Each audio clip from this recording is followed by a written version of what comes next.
Ya, jadi sekarang kita secara berbarengan ya, di samping pelaksanaan PSBB, kita juga secara masif melakukan rapid ya, juga PCR supaya kita cepat bisa memetakan.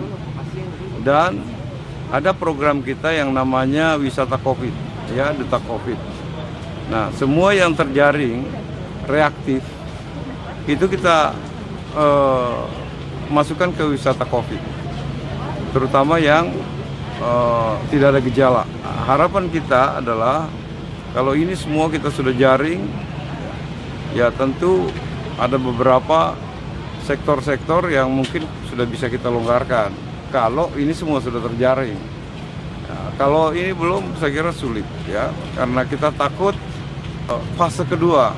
Makanya walaupun dia sudah mulai melandai, tapi kita harus pastikan bahwa tidak ada lagi OTG, ODP yang terus berkeliaran. Nah, jadi mudah-mudahan ini hari kedua, ketiga ya, dan terus kita lakukan. Mudah-mudahan dalam beberapa hari ke depan kita sudah bisa menemukan ya formulasi yang tepat.